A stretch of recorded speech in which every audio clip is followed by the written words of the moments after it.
โดดเต้นเนาะแม่สีตะโมสีกับอันเดียวกับประตูเลยเนาะสบายดีเด้อบ่เวียงเด้อสบายดีเลยโธ่ว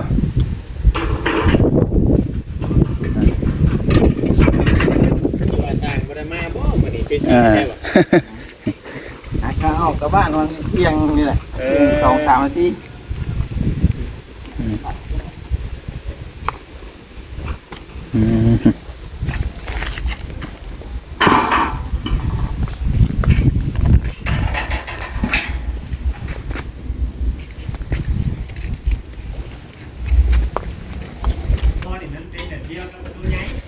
นี่พี่น้องเนาะ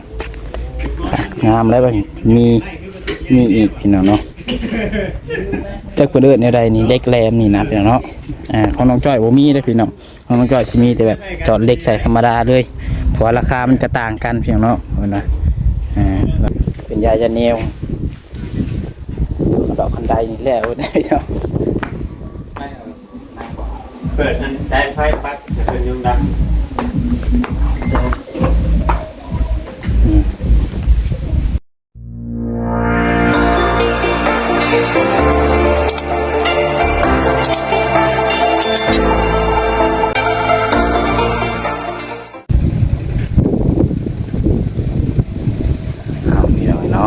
ภาพขึ้นมาตอนนี้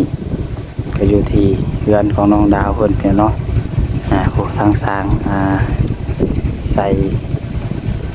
ทางจอดประตูให้น้องดาวเพิ่นขึ้นมาแล้วพี่เนาะเพราะว่าปอเวียงมันสั่งเพิ่นสีใส่ช่องว่างอันนี้ให้น้องดาวเขานะเนาะนี่เพิ่นใส่รถสลิงเพิ่นมาพี่น้องเอ้ยเล่นเบิดกาดทักทายสบายดีสวัสดีพ่อแม่พี่น้องสบายดีปาลูกนะครับFCกันเบิดสุขูสุปนสมองสุบอดอย่างเนาะวาซิวฝั่งลาวฝั่งไทยแล้วก็อยู่ทางต่างประเทศนะการยินดีต้อนรับเข้าสู่ช่อง YouTube น้องพัดไซชาแนลอีกแล้วมาพบมาพอกันกับน้องพัดไซตอนนี้น้องก็อยู่ทางเพื่อนทางชั้นของน้องดาวมาเปลี่ยนน้องดาวพี่น้องเบิกชมน้ำกันพี่น้องเนาะพี่น้องอะไรจังไรกันเนาะเอาไปพี่น้องเป็นกำลังใจกดไลค์กดแชร์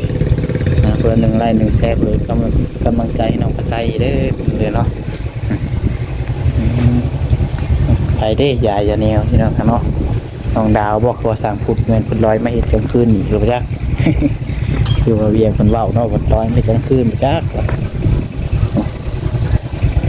ทราบเป็น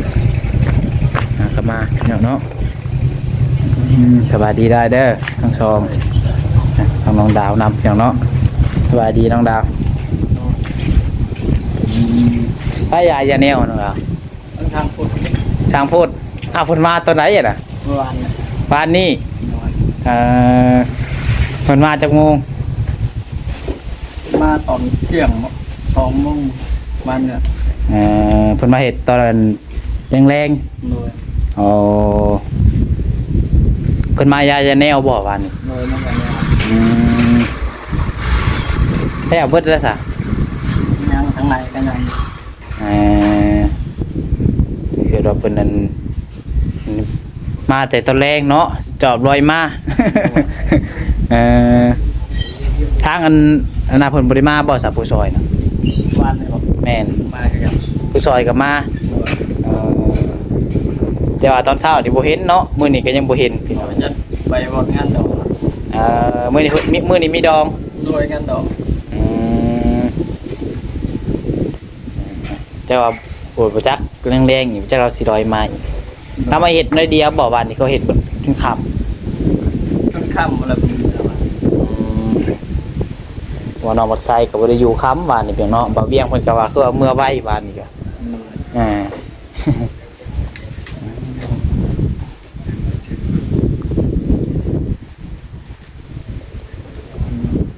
เพิ่นเดินยังกันน่ะน้องดาฮู้อยู่บ่เจ้าเพิ่นเดินได้เนาะอันใส่หัวบ่เบิ่งดูงามอยู่บ่น้องบ่ใส่ก็ยังบ่ได้เห็นเด้อจริงๆเนาะบ่เวียงเพิ่นนั่นสั่งเฮ็ดอยู่บ้านเพิ่นพวกพี่น้องเนาะโอ้ยเนาะได้กินข้าวทางบ่คือ ทางหลายบ่ โดดเต้นเนาะ แม่ สีตะโมสีกับอันเดียวกับประตูเลยเนาะสบายดีเด้อบ่เวียงเด้อ สบายดี เลยโถ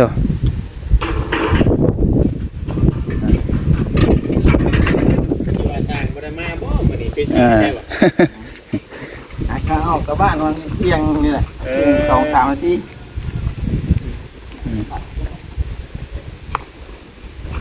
อืม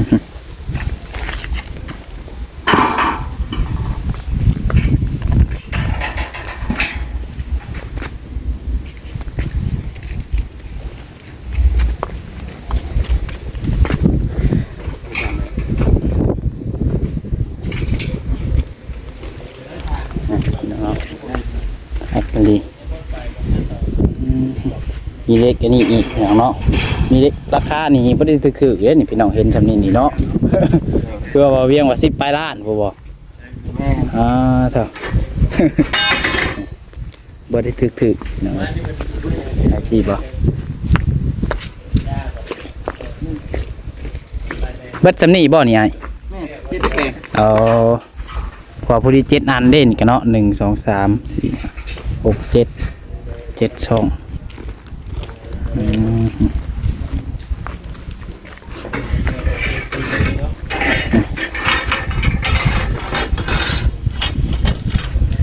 กำลังคนเครื่องไม้เครื่องมือเป็นลงพี่น้องเนาะครับแม่พี่น้องคนนี้เห็นน้องดาวเนาะหนักจะเต็มให้เลย บัดมาเบิ่งแล้วอันตอนบ่พอนี่มันเป็นแบบเดียวกับประตูใหญ่ นี่พี่น้องเนาะงามแล้วบ่มีอีกพี่น้องเนาะจักเพิ่นเอิ้นแนวใดนี่เล็กแหลมนี่นะพี่น้องเนาะของน้องจ้อยบ่มีเด้อพี่น้องของน้องจ้อยสิมีแต่แบบจอดเล็กใส่ธรรมดาเลยเพราะว่าราคามันก็ต่างกันพี่น้องเนาะเพิ่นว่าราคาของน้องจ้อยกับเบาน้องดาวนี่ต่างหากพี่น้องเนาะคนละราคาเลย หลายจะตอบ รายเฉพาะเดี๋ยวนี้เนาะ แม่เอาคนตัวนี้แล้วเอาแบบนี้เลยสิพอ เพ เลย ราะว่าเจ้าเฮ็ดเพื่อนของน้องจ้อยแต่วันนี้เจ้าคิดใช้ตัวนั้นไปเลยนะ แม่ เจ้าคิดว่ามันคือกันนะ ซื้อเรียนสเก็ต เป็นยาจะแนวดอกคันไดนี่แหละเว้ยเจ้า ไม่เอานางบอก เปิดอันใช้ไฟปัดเป็นยุงดำ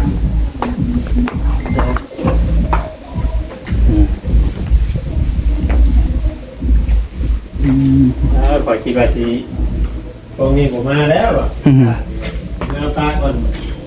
ใครเรียกบ่เมื่อเนาะ เป็นซื้อใดของอ้ายเชียร์เขามาซื้อซิโนมันโดนซื้อเครื่องแน่เดี๋ยวกลับเมื่อพอลงออกจากบ้านออกเตียง ได้เดี๋ยวได้ตุ้มห้องนี้บ่ ไหนพุ่มห้องเนี่ยมันมุนแต่เมื่อคืนนี่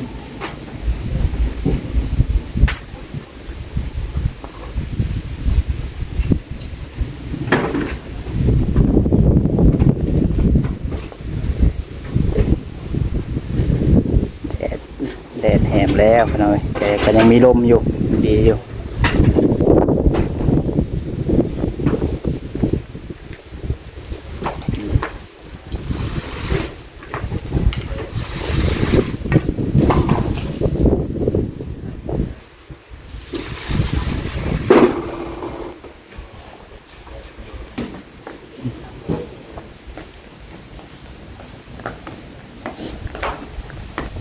ข้างนอกนี่เป็นยากแต่ยังเนาะยังแถวขอบมันพี่น้องเลยตามขอบพี่ชันก็ต้องได้ย้ายเปิดได้พี่น้องเนาะมันงาม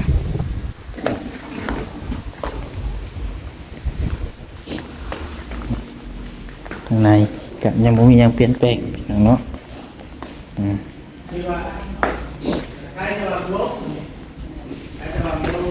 มาเบิ่งเพื่อนเฮ็ดจอดอันนี้คืออะไรพี่น้องเนาะจอดเล็กจอดเนี่ยให้เป็นงานแบบนี้ ได้แล้วเจ้าคนนั้นได้ห้องกลางไปเสียบห้องนั่งก่อนก็ได้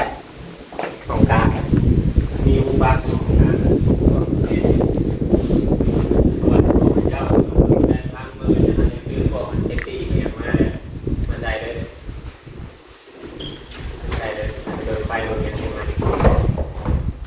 ใช่เพราะอะไรแต่เปิดเหตุสมิธบริดองทีเปิด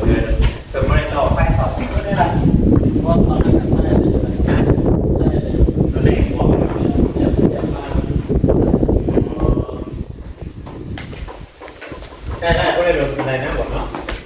บุรุษนะประมาณนิดหนึ่งมันจะนอน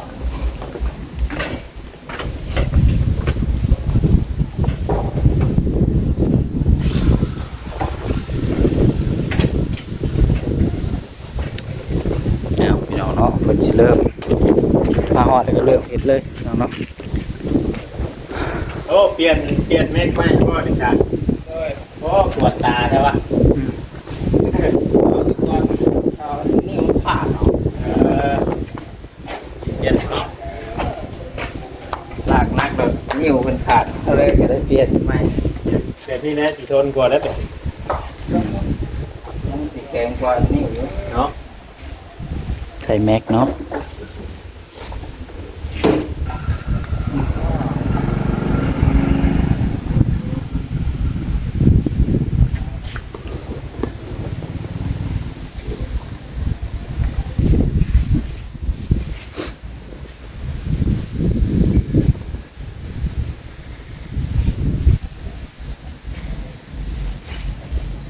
ก็ชิมเมื่อบ่มือกิน ฮะ ก็ชิมเมื่อ แม่น ผู้ที่เห็นเพิ่นเข้ามาก็เนาะเอา เดี๋ยวนี้ ว่าสิแวะเขาว่าเบิ่งถามน้องดาวอยู่ สั่งผลแล้วจอบมาเห็นตอนแรกคือจะว่าอีหลีไปจัก จบมาลอยมาเห็ดต้องขึ้น เออ จบลอยได้ สงสัยเราอยากถ่ายคลิปอีหลีไปจักนี่ถามแล้วเด้อบัดละมาเด้อ ว่านี่อยากเอาชิมเมื่อได้เรามาว่า อืม ไปชิมเมื่อได้ เจอบ่ได้ท้ายบ่ ไปนึง เออ เรามาอย่าแนวห้องมาอย่าแนวห้องไม่ได้ยังไม่ได้เร็วครับ อืม เดี๋ยวนี้ก็ยังไม่ได้เงินระยะ มาเบิ่งมื้อแรงให้เราสิมาอีกบ่มื้อแรง ว่าพังมันต่อไป เราบ่ายบ่เห็นผลวัด เจ็ดสามมุ่งเริ่มแรกเรามาวันนี้เนาะแบบประมาณบ่ายสอง น้องดาวสิเข้านอนเพราะว่ามาปลุกน้องดาวเฮ็ดเวียกก่อนเพราะแห้งเนาะ บ่ได้นอนแล้วน้องดาว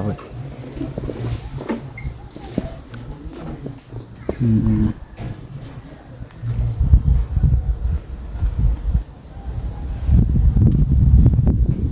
ใครดอกพี่น้องมื้อนี้เนาะมันแดดแต่ว่ามันลม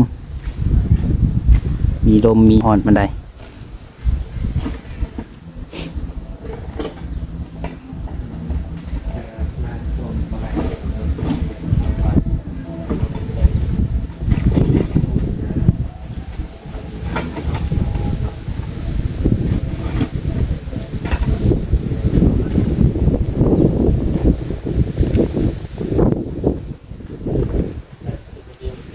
สร้างเพิ่นกำลังเตรียมอุปกร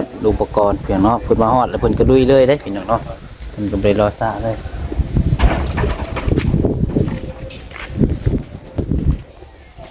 ใช่จักรมาพี่น้องเนาะสลิงเพิ่นไปกินข้าวแล้วบ่น้องดาว ตอนเที่ยงเนาะ แม่นนั่งทานกินข้าวซ้ำ กินครับ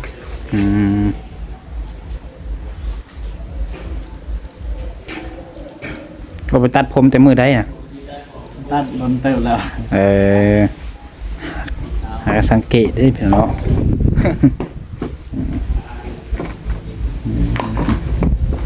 รถนี้ก็เจ้าเอาเขาไว้อยู่ในบ่แต่ละมือ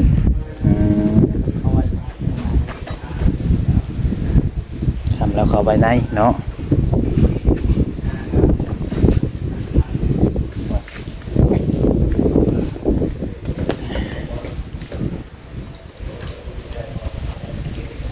เรียนน้องดาวนี้บ่ง่ายเด้พี่น้องเอ้ยยังบ่ได้มีหยังแล้วจากอันเลยเนาะเฮ็ดหยังก็แบบว่าเพิ่นเฮ็ดบ่แล้วหั่นนะยังหลายอย่างอยู่พี่น้องเอ้ยยังใช้เวลาเท่าใดเดือนเพิ่นจังสิแล้ว คือกะโลนี่ก็ยังบ่ได้แล้วเนาะคือกะโลก็โลทาสีนี่ก็ยังเนาะบานทาสีบานประตูก็ยังเพราะมันลอกออกเด้ ยังมีตัวแล้ว ยังไม่มีตัวแล้วเลยมีแต่เห็ดตัวใหม่ไปเรื่อยๆเนาะ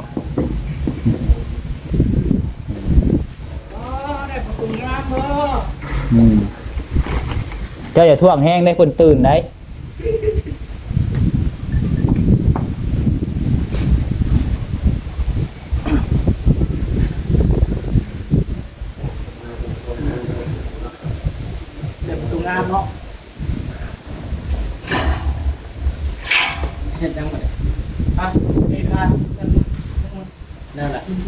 เนี่ย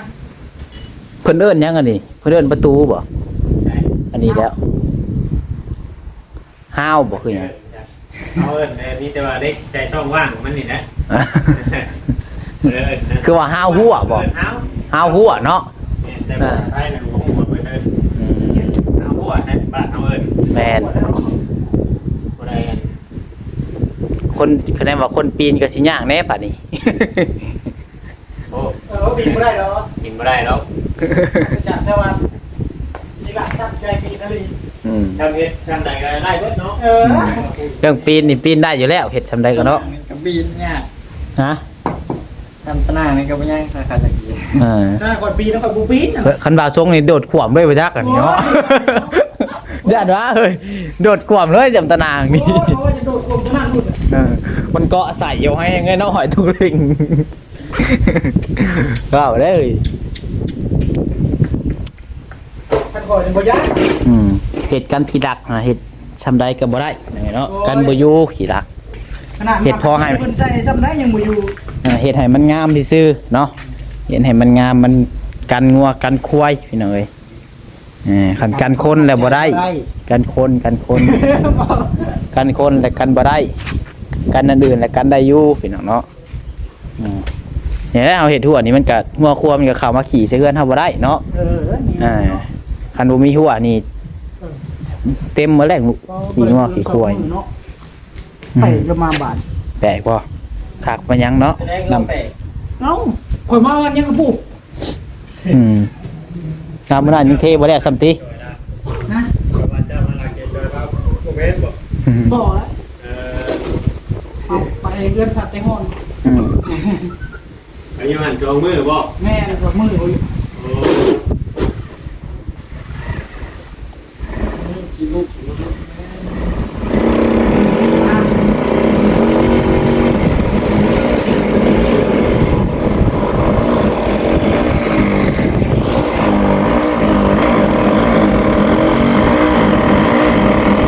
เริ่มลงมือ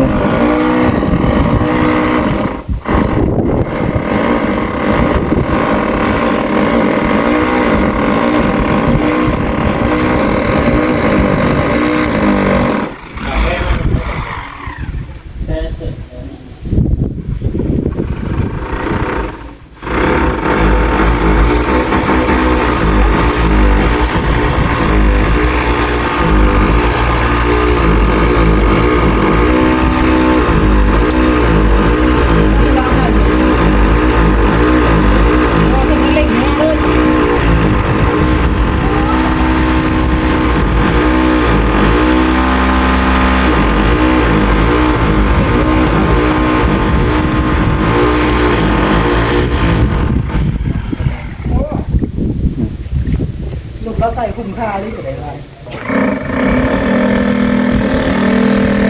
สิได้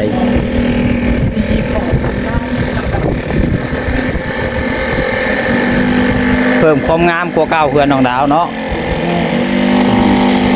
เพิ่มหัวพี่น้องเพิ่มความไปทางแห้ง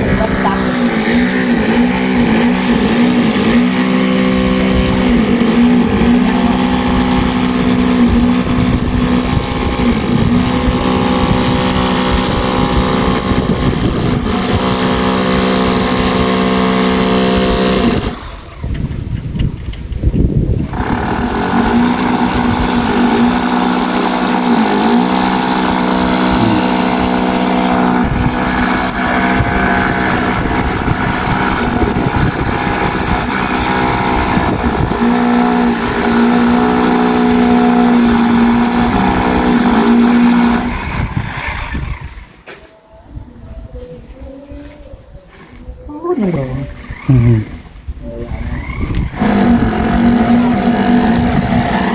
ครับน้องมาเบิ่งผมได้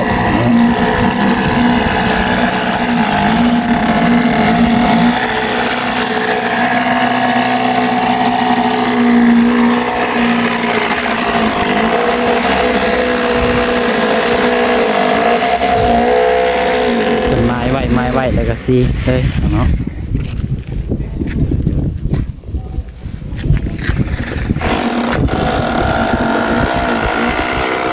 ตัวนี้สี่บอนตัวนี้เนาะตัวนี้สี่อัน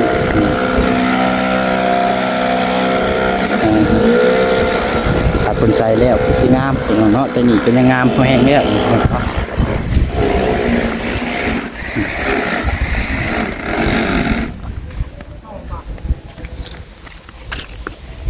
แบบใส่ยังสิงามเป็นตืบพี่น้องเนาะเอาพี่น้องเนาะถือว่าโอเคพี่น้องคลิปนี้ก็คือสิประมาณนี้แหละพี่น้องก็ทางสร้างเพิ่นก็เริ่มมาใส่ยันสมว่างก็ติให้น้องดาวบ้านน้องดาวเพิ่นเนาะเลยมาเห็นทางเบิ่งพร้อมกันว่ามื้อนี้สิแล้วคือบ่แล้วเนาะจังไดก็ฝากไว้พี่น้องเป็นกำลังใจให้เด้อเพิ่นเนาะก็เลยเบิดขอบบุญขอบคุณผู้หลักผู้ใหญ่ที่เพิ่นช่วยเหลือน้องดาวมาโดยตลอดเนาะขอให้อยู่ดีมีแรงสุขภาพร่างกายแข็งแรงบ่ได้อยู่เสร็จขอให้เกิดแก่เพิ่นนะเพิ่นเนาะคือทักทายเพิ่นแล้วบาด